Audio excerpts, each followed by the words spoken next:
Приветствую! Харьков богат историей не только интересных улиц и переулков. Одной из его фишек также являются открытые площади, с которых можно любоваться необычными городскими пейзажами. В этом выпуске собрана краткая, но интересная информация о самых крупных площадях Харькова. Площадь Свободы. Это самая известная площадь Харькова. О ней все давно известно, и как об одной из самых больших площадей Европы, и как о центральной площади Харькова. Но при этом мало кто знает, что до начала 20 века на месте современной площади Свободы был яр с мусором, а за ним пустыри и овраги. Сперва тут появилась немощенная ветеринарная площадь из-за корпусов ветеринарного института, а также корпусов мединститута и небольших клиник. В советское время власти решили расширить площадь города для постройки админзданий. Так площадь начали застраивать, формируя ее в форме химической колбы. Сейчас площадь буквально окружена архитектурными памятниками. Знаменитый Госпром, два корпуса Каразинского университета, гостиница «Харьков», здание облгосадминистрации, областной дворец детского и юношеского творчества. Общая площадь площади Свободы, как бы странно это ни звучало, почти 12 гектаров. Также ее переименовывали несколько раз. Площадь Дзержинского, немецкой армии независимости. Сам вид на площадь считается одним из символов Харькова. В мирное время в сквере на площади Свободы можно было полюбоваться сухим фонтаном и посетить одно из кафе, расположенных вокруг нее. Также каждый сезон на площади проводились масштабные празднования, рождественские, пасхальные, летние концерты и развлекательные мероприятия.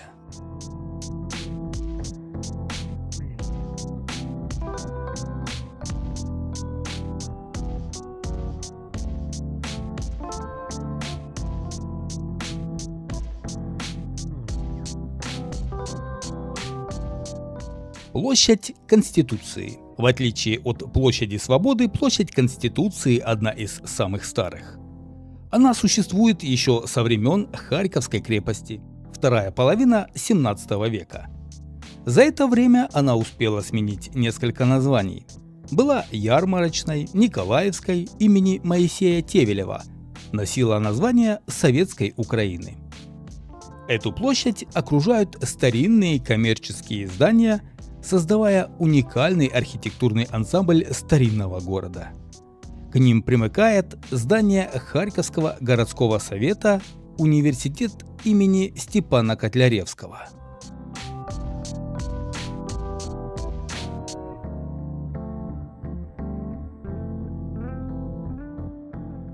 Также здесь находятся известный магазин сладостей «Ведмедик», дворец труда, Харьковский исторический музей.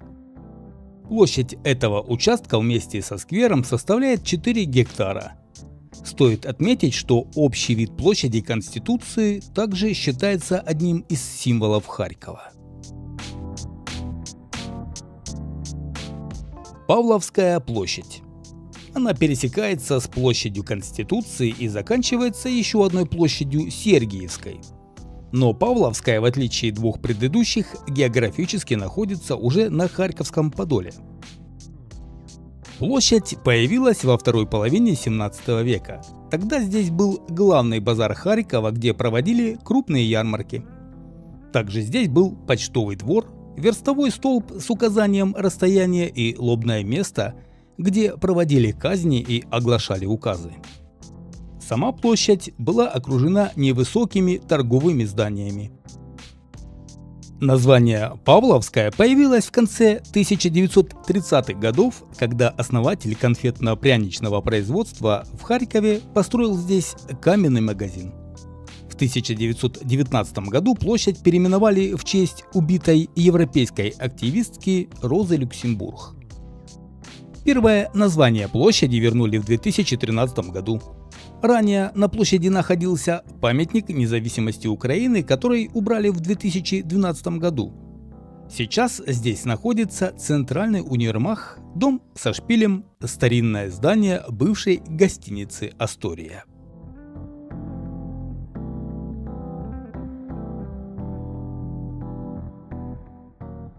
Сергиевская площадь. Она появилась в 18 веке и называлась Базарной.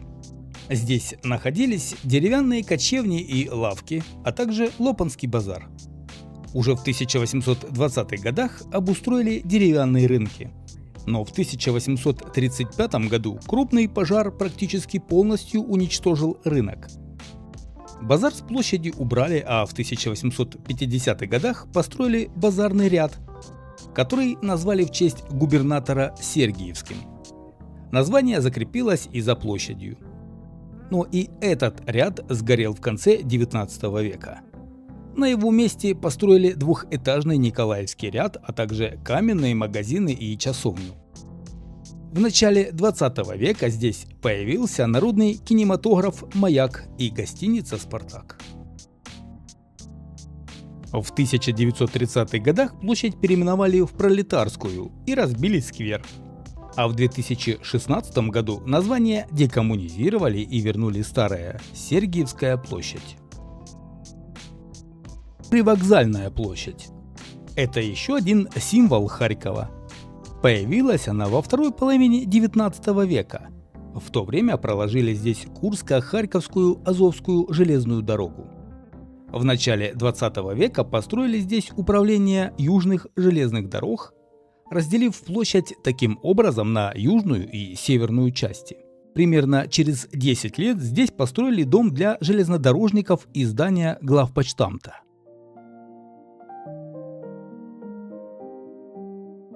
Ближе к 1970 годам на восстановленной после Второй мировой войны площади начали строить станцию метро. Для этого под площадью пришлось замораживать грунт, внизу было болото. В 2002 году площадь реконструировали, закрыв территорию для проезда, уложив мозаичную плитку, установив клумбы и фонтаны, которые еще несколько лет назад также считались достопримечательностью Харькова.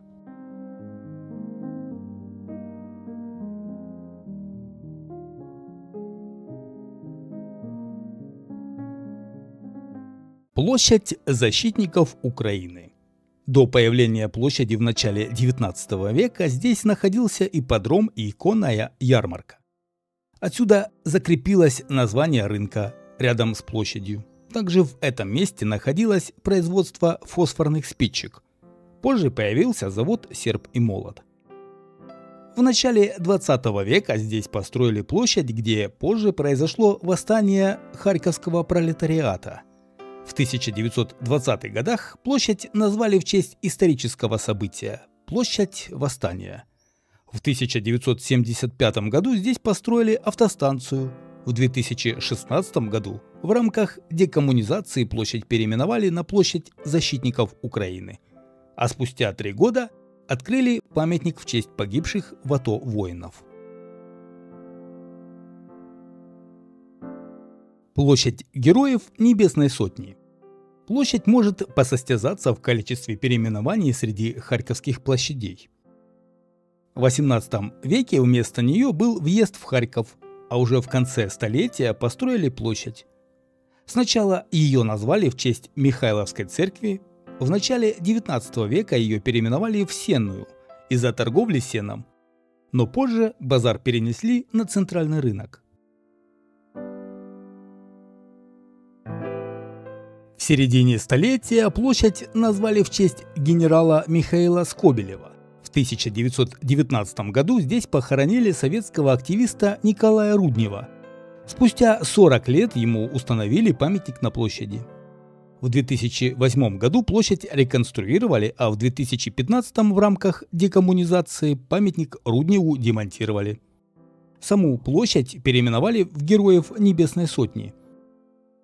В 2017 году прах советского деятеля хотели перезахоронить, но могила оказалась пустой. Сейчас на площади находится около десятка памятников архитектуры.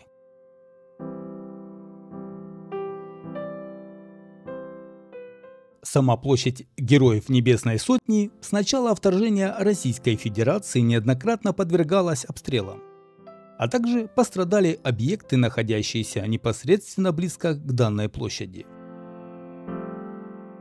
Площадь Фейербаха. Площадь возникла примерно в конце 18 века на месте оборонных валов. Здесь харьковчане торговали дровами, сеном и продуктами. Сама площадь была названа в честь Вознесенской церкви.